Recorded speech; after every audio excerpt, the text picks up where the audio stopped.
have worked with X person who posted content like this, and this was not true. That is going to ruin your brand's reputation in the long term.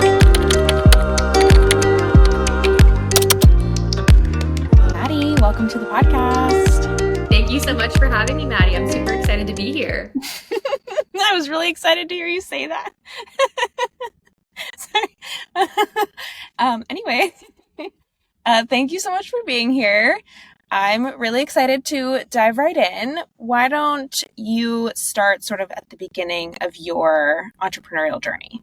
Yeah, so like many people, I started my entrepreneurial journey in 2020. I wasn't expecting what was to happening at that time that made you start your entrepreneurial journey? I was not expecting to be a business owner. I never had any plans to become a business owner. It wasn't really something I had thought about for myself. And so it was kind of a random thing that kind of came up for me. I wasn't really sure at first if it was going to be a business. My friends and family have known me over the years. I'm a lot better now, but I used to be very impulsive. And so if I had a plan, if I had a thought, if I had a vision, I was going to go for it. So in that phase of my life, I was going to go for it. And so I started. What's your sign?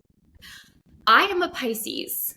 Okay, interesting. I was just curious because I was like, that impulsive nature. I was like, maybe I know something about that. But yes, I'm an emotional girly. But yeah, so through entrepreneurship, I've learned that I can't be as impulsive, and I need to, follow the steps and follow the processes and do the things I need to do and take some time and sit on things. But yeah, so starting my first business, no one thought that I was going to stay in business. It wasn't even really business back then, right? It just kind of felt like a hobby. And so, yeah, it just kind of kept going on, and things just kind of kept coming together. I think at first I had really big dreams. I didn't even mention what that business was. I sold wooden Montessori style toys for kids. cool. And so at the time, I had these really big dreams, that impulsive side of me. I really wanted to get into wholesale. My goal was to, expand my brand as much as possible. I had a vision and I was really ready to go for it. And so all of those things ended up happening really fast for me. Within the first couple of months, we were wholesaling. We had wholesale partners in Canada and across the States. And got accepted to some pretty big events, like the largest handmade market in North America. So did a lot of really, really cool stuff within the 18 months that I owned that business. It was 18 months. Jeez. It was honestly a whirlwind, but like I said, I was super impulsive. I had a big vision and I was ready to do it. And by the time that things kind of started wrapping up at the end of the 18 months, things had to start wrapping up because I was so crispy. Like I was so burnt out. I describe it as crispy because that was just how my soul felt at the time, right? Like just every part of me was so tired. I was constantly seeking out these new opportunities, trying to get my name out there, trying to get the brand out there. And on paper and on social media and everything, things looked really great, right? It's really awesome and really cool and really exciting to kind of achieve all of these milestones, but it's also like you're kind of always constantly like, what is coming next? Like it never feels like where you are is enough because there's always so many things that you need to be hitting. And so I think also product in general, that's always been like my hesitation with products is it's a tough game because it's always, I mean, I respect it so much because you are never comfortable. Like you are always either, like you said, trying to get into the next retailer or you're trying to come up with the next product idea that's going to outperform the one before that. And like, there's just so much money that is put into production and it's always such a gamble because like you're never 100% sure if it's going to do well or if it's going to flop. And then if it flops, you're like, holy shit, what do I do next? And it's like, it does look so glamorous on social media. I think like, especially for the West, we're so consumer centric. So it always seems like, oh, like sales are happening and, people are like launching these amazing products and they're selling supposedly. And it all looks really glam. But to your point, like nobody talks about how emotionally difficult it is on the back end from the entrepreneur's perspective. Yes. And I was thinking about this the other day. We're recording this. It is the end of July. And I was thinking the other day, when I owned my product-based business, I used to start thinking about the holidays, like specifically like Christmas, back in like April. So Christmas would basically barely be over and we're like already flying into the next holiday season. And I think it's so hard to, again, like stay focused on like what your true vision is and like want to have that time and space for yourself to just be a creative person, to just think and to be able to, you know, when you're constantly just moving forward to the next milestone, to the next launch, to the next whatever that is for, especially as a one-man team, like, you know, you know, maybe if you're lucky, you have a huge team of people to where like you as a CEO can focus on what you're supposed to be focusing on, which is the creativity, the next big thing. And then somebody else handles all the logistics about how that's going to get out to the market. But it's like, when you're first starting, there's no team. Like, no, it's just you. Just you. Yeah.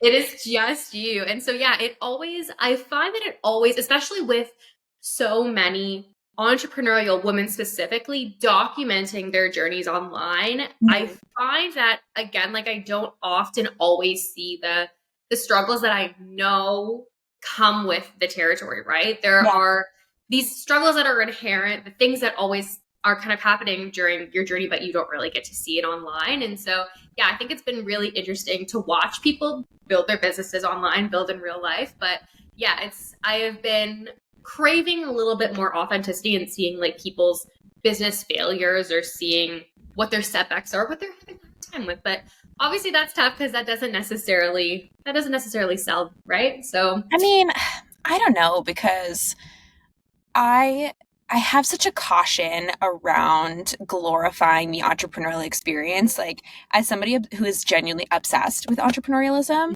like I love founder content, but at the same time, I have pause because I'm like, this is so hard. This path is no joke, and it's really honestly not for everybody. You have to have such a personality type around discipline, resilience, courage. Like, it's no joke. And I think sometimes the way that we glorify it on social media can lead people who don't know what they're getting into down a path that is like not necessarily the best for them. I mean, I bet we could say this about social media in general, about so many other lifestyles and things like that make it look amazing, but it really, like, I think you're right. It goes back to authenticity. Like, you as a human being need to do what excites you personally, not because you saw somebody else on social media do it and you be like, that looks cool, like maybe I'm gonna try that. Like, it really, I think, particularly with entrepreneurialism, it has to come from like this deep passion. Like, it has to be who you are as a person at your core. Otherwise, you are going to get into something you were not prepared to get into. Yes, the passion is such a huge part of it because, again, even in a service-based business now, when you're constantly, you know, trying to figure out the next thing, trying to keep things moving forward year over year, it can be so easy, again, to like lose sight of what you're doing it for, right? Like, especially when you have long days doing client work or you're doing things that you don't necessarily love, right? All people who own businesses, sometimes you just got to do stuff that is not your favorite, that you don't love, right? And so it's so easy to just get so sidetracked and be like, oh, like this is the worst. Should I go back to a 9-to-5 job? Like, I don't want to do this. I don't want to think for myself. I just want someone to tell me what to do for like one day. Which is so funny because obviously, like back then when I used to work a 9-to-5, I'd be like, oh my gosh, like I want to do whatever I want to do all day. But now sometimes I'm like, please, someone tell me what to do. But yeah, it really goes back to that passion, right? It's so easy to lose sight of it and forget why you started your business and why you love doing what you do. But yeah, it's really what you need to keep moving forward in business. I think if you don't have it, you're going to get sad and you're going to get burnt out real quick. And I mean, there's something to also be said for your ability to like muscle it through, to power through, to be like, I have this dream and this vision and I'm going to make it happen. And I think what's epic about this is that you did it and you made it happen. And I mean, correct me if I'm wrong, but I'm guessing that it was sort of like you proved to yourself that you could actually do the hard job, but you were like, this is not the industry that I want to be in. And so then I think maybe like, did that give you the confidence to say, okay, I can definitely do this entrepreneurialism thing, but I gotta make a pivot to doing a little bit something different? Yes, that's exactly it. And honestly, for a long time, especially in my kind of first year or so in my entrepreneurial journey, I really thought that I wasn't cut out for entrepreneurship, which is kind of funny to say now. I've been an entrepreneur for almost 4 years now, September 2020. Yeah. So almost 4 years now, which is wild. And I've been full-time self-employed for 3.5 of those years. So it has been a lot of personal growth. I feel like being an entrepreneur, no one really tells you this, but being an entrepreneur, it forces you to become a better version of yourself in the ways that having a corporate job never did. Because there were things, especially in the first 2 years of my business, where I was like, for example, people really struggle with procrastination. I used to struggle with procrastination a lot, and I'd put things off. And so over time, I was like, oh my gosh, like I can't be an entrepreneur. I procrastinate so much. I'm terrible at this. But then you kind of have to learn to overcome it. You have to learn to push yourself to be better, to push yourself to do better, because it's not just about you. It's about your clients. It's about your customers, right? You are always having to grow personally. And again, like sometimes I'm me throwing myself a pity party, even though I'm very lucky to be a business owner, very lucky to be full-time self-employed. But sometimes it sucks having to grow so much. Sometimes I'm just like, I just want to be safe and comfortable and happy in my comfort zone. But it is definitely like always a push towards how can I be better? How can I do better so that I can continue to impact my community, impact my clients, impact the world? And yeah, so moving into the second business. So I ended up closing my first business in the end of February 2022. So it's been about 2.5 years. And I opened my copywriting business immediately after I closed my first business. There was like a little bit of overlap, but not. How did you go from like toy manufacturing to copywriting? Like how did that happen? It sounds so random. But when I was in my kind of wallowing phase where I was like, I really, for my mental health, I cannot continue to operate this business anymore. I would love to maybe operate it again one day. We'll see. Who knows what the future holds. But like, again, being a solo founder and doing everything yourself, it is too much. And so, especially like for me at that stage of my life, it was a lot. So I was wallowing to my friends and I was like, oh my gosh, like I want to still be a business owner. Like I still want to be self-employed, but I don't really know what I want to do. Like, I don't know what is out there next for me. And I don't know what that's going to look like. And some of my friends were like, Maddie, you should pivot into marketing. Like you would be great at that. You're so good at storytelling. And people throughout the years that I ran my first business, people would always ask me, like, how do you do this? How do you talk about your brand like this without feeling so salesy? How do you get your story out there?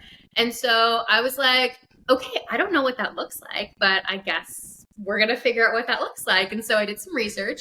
And I stumbled upon copywriting and content writing. And so I was like, okay, this is the perfect fit. I have an English degree.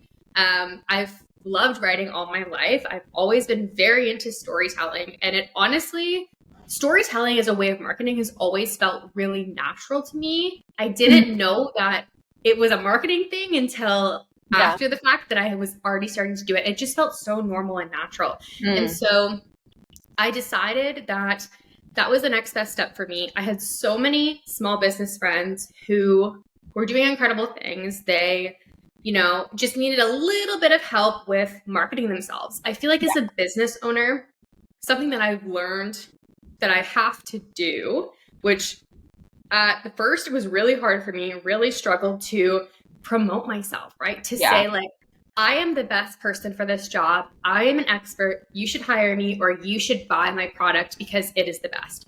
I think especially as women in business, we really struggle to take up that space and really struggle to say like, I am the person you should hire. Like it should be me. I feel like so often like, oh no, like it's okay. Like, but I think a lot of people just need that confidence and need the words to help them talk about what they do to make it so much easier to sell themselves, right? It's so much easier when you have the language instead of just being like, well, I'm a copywriter, like that's what I do, right? Like it's so much easier to sell yourself when you have the words to back up how amazing you and your business are. I mean, I think there's just like, I don't know what it is, but there's definitely some sort of a disconnect to where as an entrepreneur, you're like, I have this business. I built it from the ground up. I know everything about it inside and out. It's my baby. But when it comes to marketing it and like talking about it, I think particularly through social media content, it's like blank. I don't know what my business is. I don't know what she does. I don't know who I am. I don't know how I want to talk about it. Like, I don't know who my target audience is. Like, it's like when you meet somebody and they're like, oh, what do you do for fun? And you're like, I have no passions. I've never done anything in my life. You know what I'm talking about? When you do that, I don't know what I do. Yeah, exactly. Yes, exactly. And I would love to dive into this topic a little bit because I think it's something that even I struggle with. Like, trying to find my voice on social media has been a lifelong challenge for me. And it's sometimes like, I just go back and forth between being like, I love this idea, I'm going to try it, versus like, is this really working? Is this what I want to do? Is this how I want to talk about myself? And like, especially if you want to call it like founder content, is somewhat like multifaceted, right? Because you are talking about your business, but you're also showing a lot of like your personal life, because we want to have that balance between like, I'm a human being versus like, buy my business. You know what I'm saying? So I would love for you to talk about that. Yes. I feel like so many people really struggle with that kind of fine line between, again, like founder content and like, this is me and this is my business. And I think it's so interesting what you said about really struggling to figure out like, okay, like, do I like this? Do I not like this? I always encourage people, like, marketing and posting online in general, it is an experiment. Like it is, you get to try whatever you want, right? There is no rules in business. I always tell my clients this, there is no rules in business except obviously like do everything legally, like don't do anything illegal, and like don't do anything that's going to hurt people. Other than that, like you get free reign. And so, yeah, I think it's always important to think of like, it's an experiment. It has to be fun. It should be fun, right? Yeah. It's so easy for us, I think, to get so into it. And I am so guilty of this, just overthinking everything, right? Oh, yeah. I sit down, I'm thinking about my email newsletter that I need to write for tomorrow. And I'm sitting down and I'm like, oh my gosh, like, what am I going to write? This feels so hard. And a couple weeks ago, I wrote an email newsletter in my notes app at 10:30 when I was trying to sleep in bed. And I woke up in the morning and was like, oh, I guess I wrote this last night. And I sent it to my email list and I got so many responses being like, this was the best email you've ever sent. And I'm like, wait a second. So all of the times that I put so much freaking effort into these, you guys liked this one the most. But I think that just goes to show that when you are like, again, we want to know people, we connect with people, and we remember things like marketing more easily when we feel connected to people.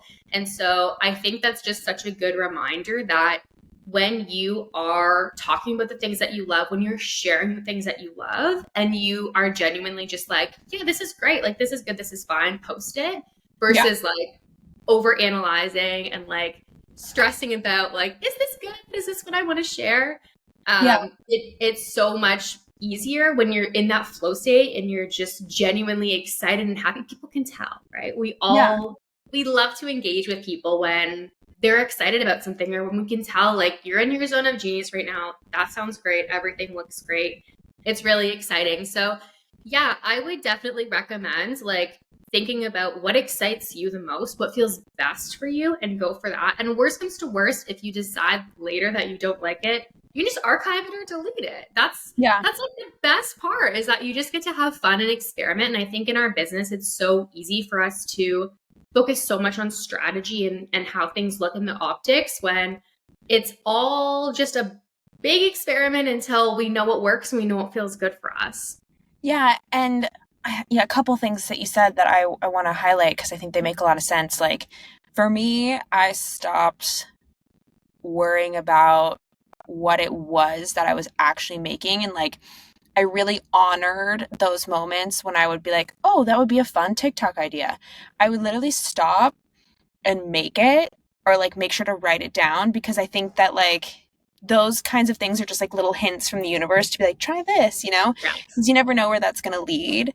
Mhm. And at the same time, like I think overthinking is truly just our biggest enemy. And I also think that businesses, I like to see the evolution of a person, of a business. And so like, you know, if you scroll down far on someone's page, especially if they're famous, I would love to see the progression of Yes. when they started at the beginning, you know, Mhm. because it shows that they were consistent, that they tried different things. It's like, and people like to say like, oh, I was there from the beginning, you know, like I was Yes. there before they got famous. Like I think Mhm. people like that narrative. So I think that ties into what you were saying about just like try everything.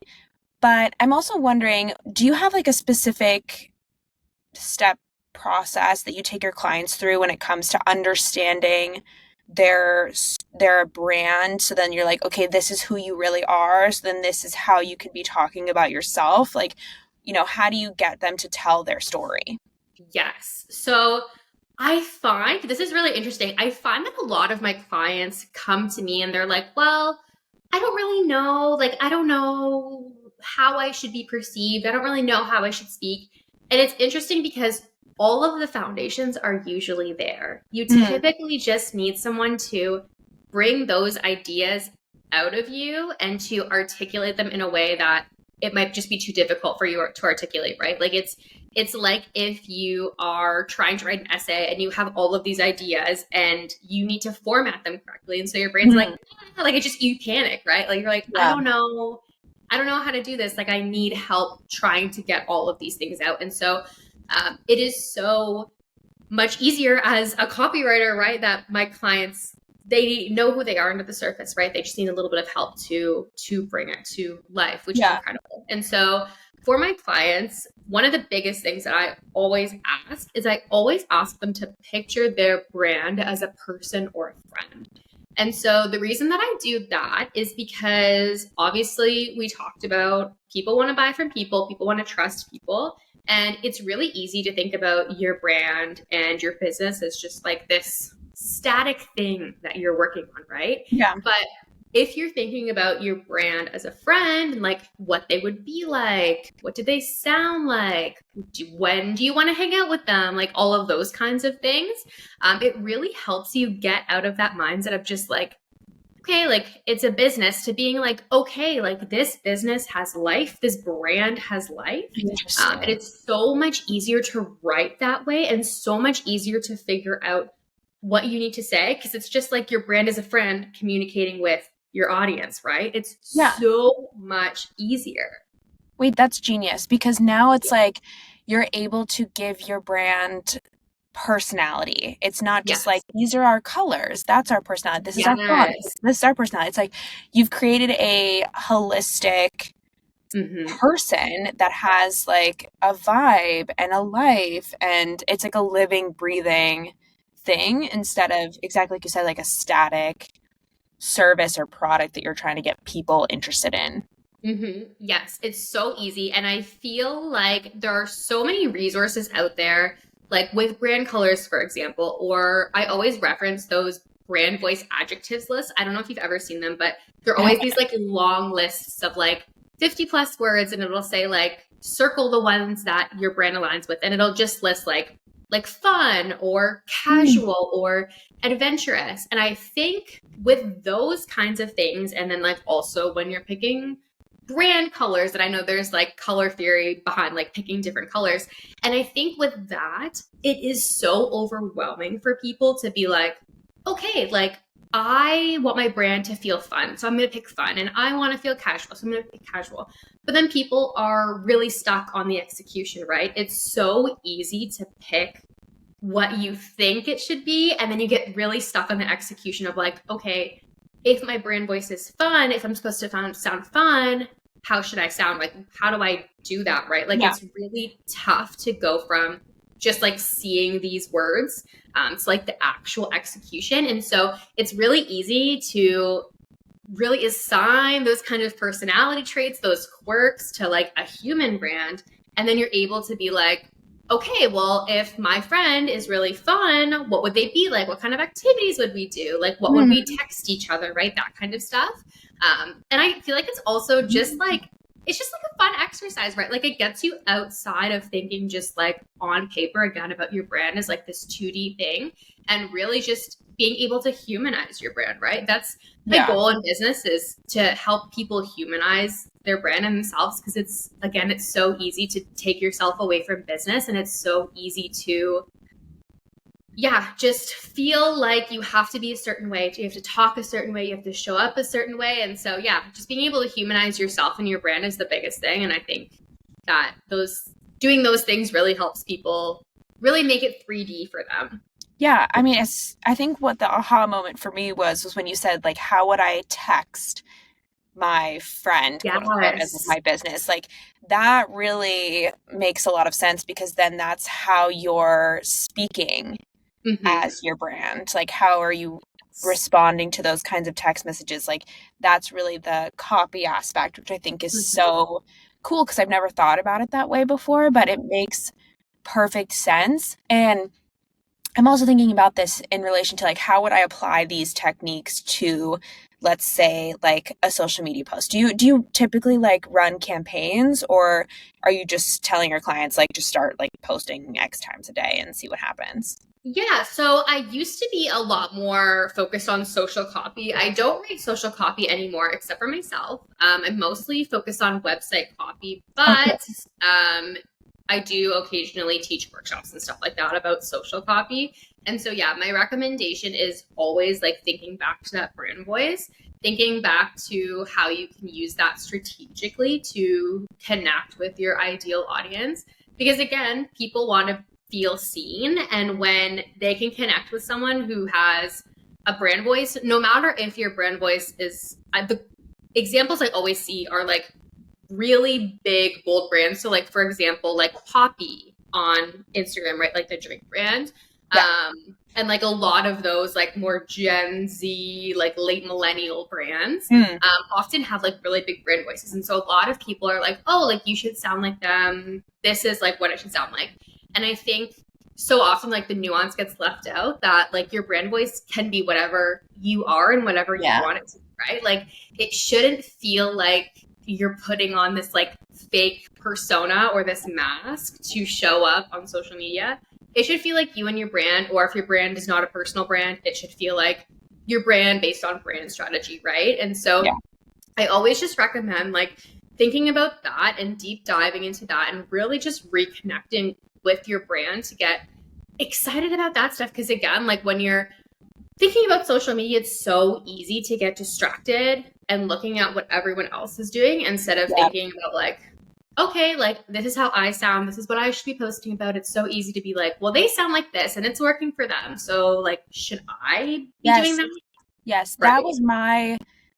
That was, I think, like the misconception that I had, where it was like, okay, I see this person or brand as my inspiration, whereas I'm like, I want to somewhat emulate this person and or brand. So therefore, I should look at their social content, make similar posts, but tailor them to my product, service, style, etc. Whereas that is the wrong answer.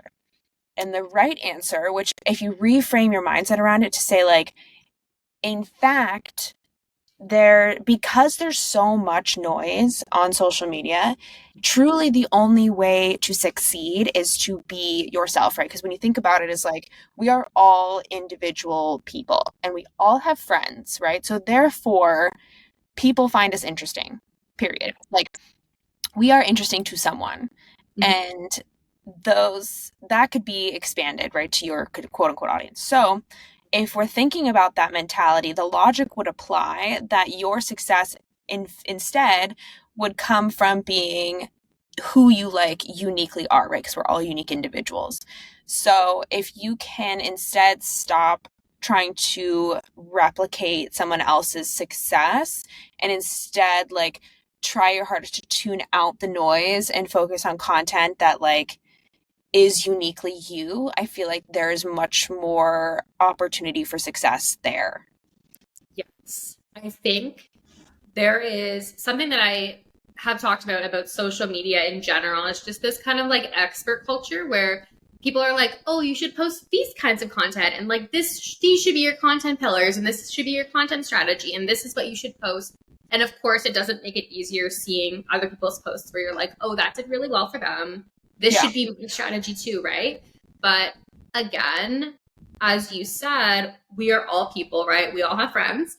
Someone finds us interesting, and you know, like just because the people that you are seeing find one influencer or one brand interesting doesn't mean that there's not people who are going to find you interesting too.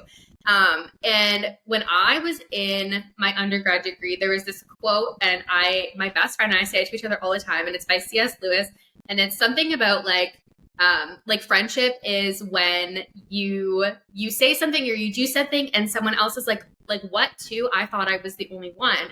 And I think that happens so often with brands, and that's how you make a connection with brands, right? Or with influencers or content creators, is not when they're sharing the same stuff as everyone else, right? It's when you have an interest and someone else responds to your story, sharing your interest. For example, I talk a lot about going to the library to work.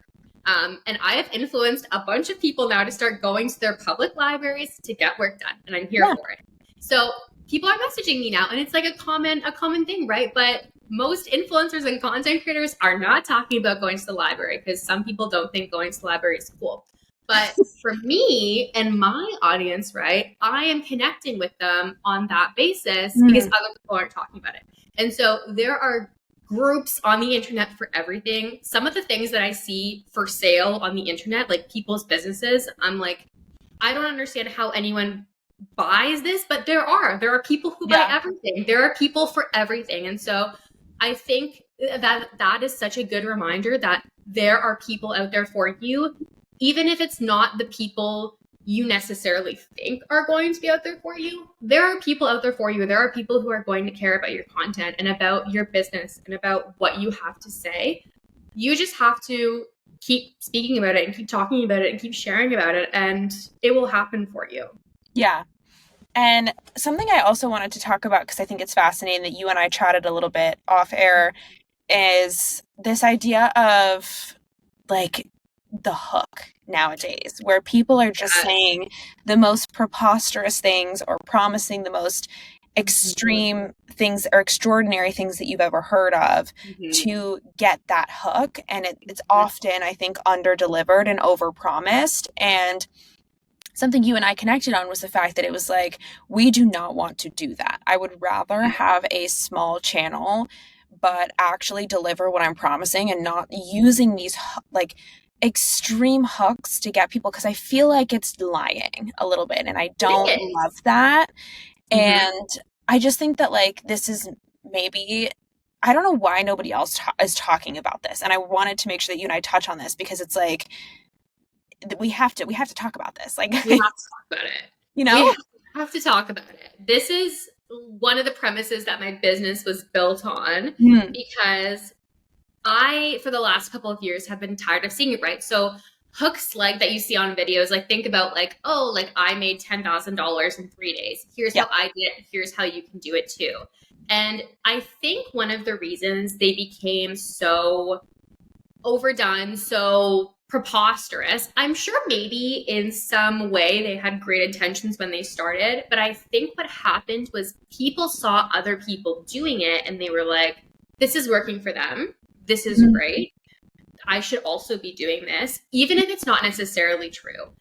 In the past couple years, there have been people who have come out and said, like, I have worked with X person who posted content like this, and this was not true, or they told me to do this, or they told me to lie about X, Y, and Z.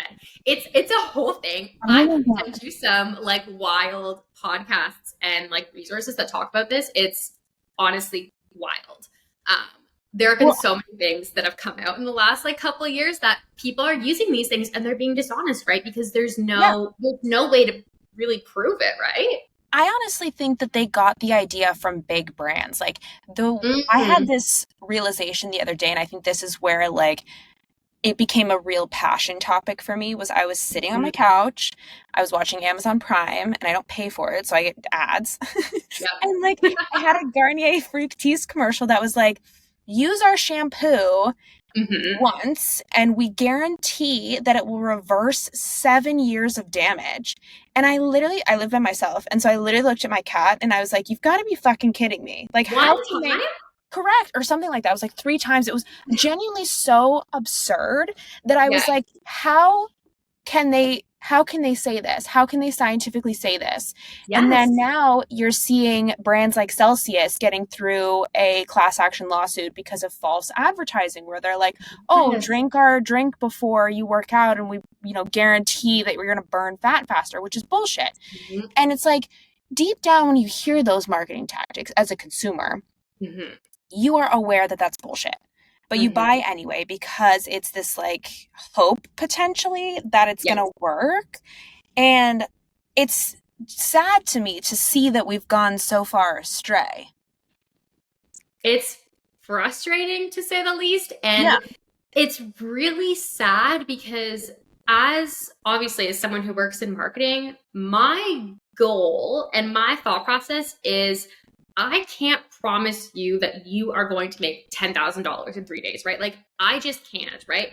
I can do my part as your copywriter to write the most amazing copy in the world. It's your job to have the most amazing product or amazing service and the most amazing backend and the most amazing client experience to get you to that 10,000, right? I can only control what I can control.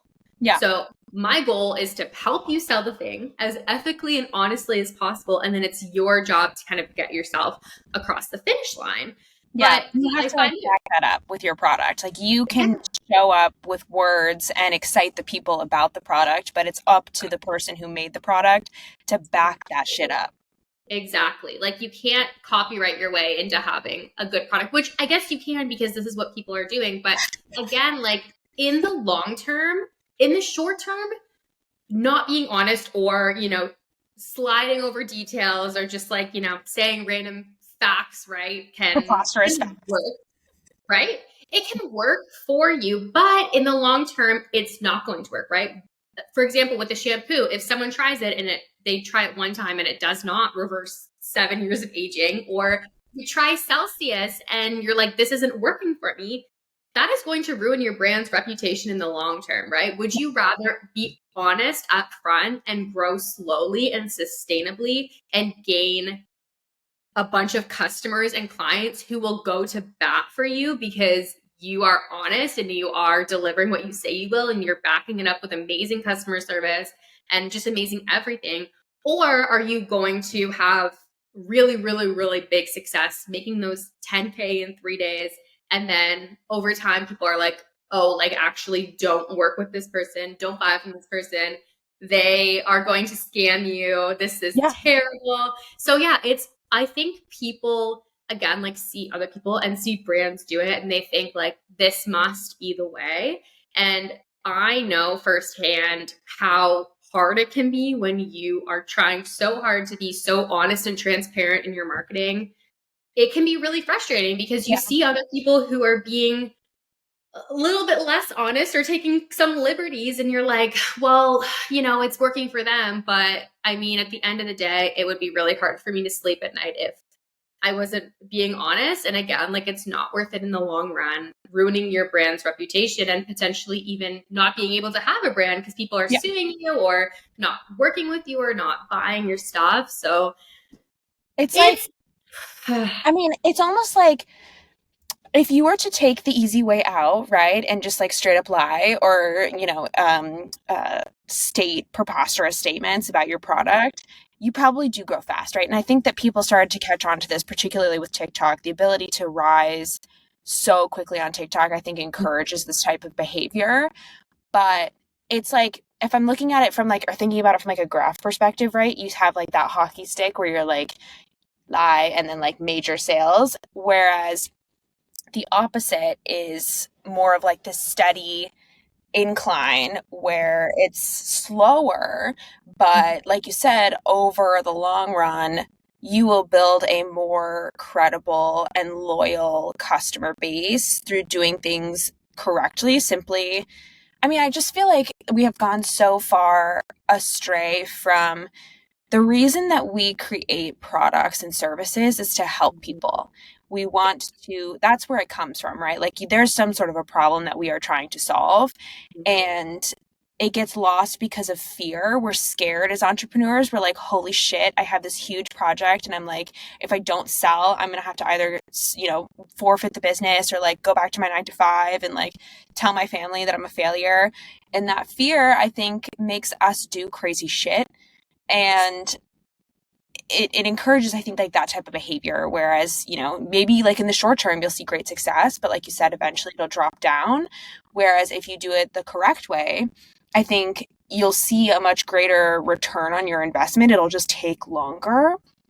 But I think this is like applicable to entrepreneurialism in general. If you cut corners in the beginning, it's going to be challenging. And to your point, if you are not a strong enough person, one that can handle fear and challenge, you will not survive as an entrepreneur because you have to deal with all of this kind of like intense emotional hardship from start to finish. And it's a lot of like making the tough choices that will see you have benefit later down the line, even if you don't see it right now. And I think like in our age of instant gratification, it's hard to pull that trigger when you're like, I don't see the results immediately. It is so hard. That instant gratification, I so badly wish there was like part of my business or part of something that would just like give it to me sometimes, because there are weeks, I feel like every entrepreneur will say this, there are weeks again where you're just like, nothing is working out for me, everything sucks, everything is terrible, when it's really not even that bad, right? Yeah. It's literally just your brain starts to spiral. And so again, like I feel like you have to be able to catch yourself from that. You have to be able to talk yourself back up and to be so resilient to keep trying, even when your brain is just like, this sucks, this is horrible, let's give up, this isn't working.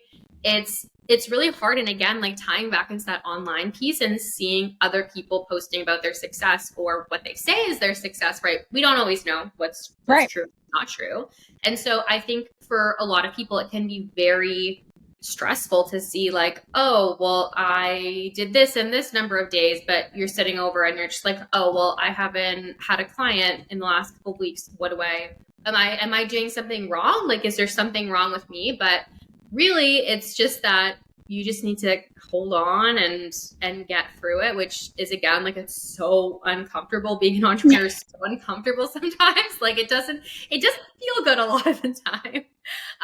But it is so worth it in the moments where, again, like, you can reconnect to your passion and remember why you are actually doing your business in the first place. So yeah, I was going to say all entrepreneurs say similar things where it's like, it's so intense and it's so hard, but inevitably every single entrepreneur I talk to always says that they would never have made a different choice. Like if they had that ability to make it again, they would 100% like bet on themselves and do it. And I'm like, I mean, maybe you could talk a little bit about the rewards that you've seen so far. Like, why do you think you keep fighting? Like, why do you keep going back at the end of the day despite the challenges?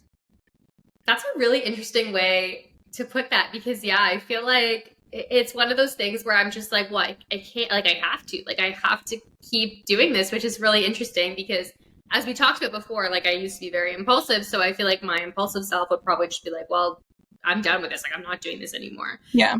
I think one of the things that has really kept me going, and one of the things I would recommend to any person in any type of business, is a community. You need a community. You need a solid community. You need a group of, or a bunch of groups. I have so many different random groups of people who, I can ask any question to, and they're just like, yeah, here, this is what I would do, or this is what you shouldn't do, or this would be like my recommendation. I have business friends who I can bounce ideas off of. I have business friends who I can send like dumb business memes to. Like business friends where I'm having a really hard day, I can lean on them, or even just to like motivation to get stuff done.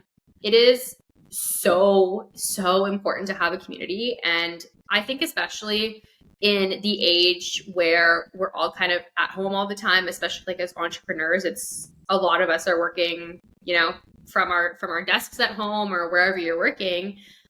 I think it is so easy to just like stay at home and like work from behind the computer and like not really see anyone except for like Zoom calls and stuff like that.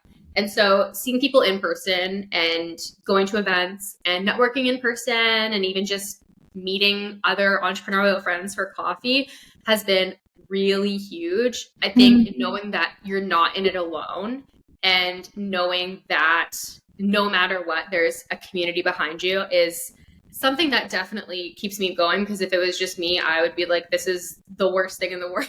I can't keep doing this. And I think because you put so much effort into like the actual work that gets done, and because there's such high stakes, the emotions that are tied to that, like make when you succeed feel so much bigger. Yes. And the only thing I can really equate to it in real life is like exercise or sports. Like if you like, okay, I didn't do team sports, so I don't have a great example, but like which if you know my personality, that checks out.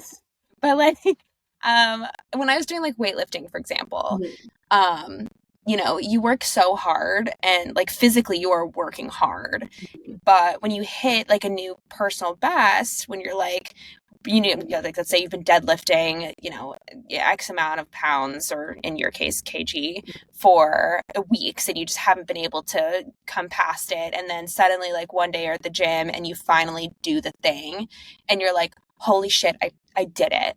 Like I did it. And it feels so rewarding because you've been working so hard at that goal.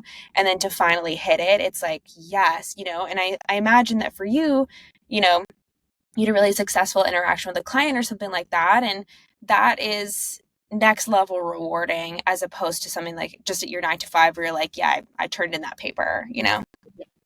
It is very rewarding. I think sometimes it's easy to forget how rewarding it is. And I know a lot of business owners, and I do this as well. I keep all of my like positive interactions with like my audience on social media, with clients, all that kind of stuff. I keep it all in like an email folder or like screenshots on my phone to go back to when I'm having like a tough time, because it is so rewarding in the moment. And then when you have like a bad day or a bad week or anything like that, it just feels so draining that it's hard to remember like how good you are at things, right?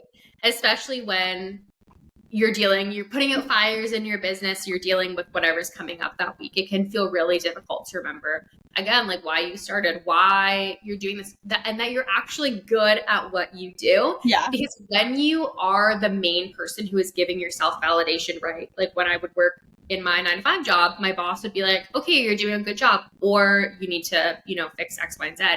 When it's you pretty much every day, and obviously your clients giving you feedback, or your customers, or whatever that looks like in your business, it can be really difficult to not beat yourself up over everything and to tell yourself like, hey, you actually are doing a great job. It's really easy to just like kind of skate over all that stuff. And so yeah, I think the highs are high, the lows are low.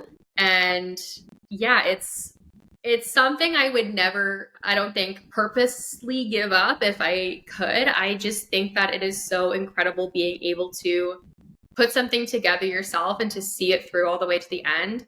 And of course, getting to work and getting to pick who I work with, right? And just getting to work with such cool people. Every time I meet with my clients and they talk to me about their businesses, I'm just like, this is the coolest freaking thing ever. Like, this is so cool. I'm so lucky. So yeah, the highs are high and the lows are low. That is perfect. That's the mic drop. Like that's, I think, like let's end it there, because that is a perfect explanation of entrepreneurialism, and it's also like ending on good vibes, and I love it. So Maddie, thank you so much. This has been so much fun. Thank you for having me. This was really fun. I loved it.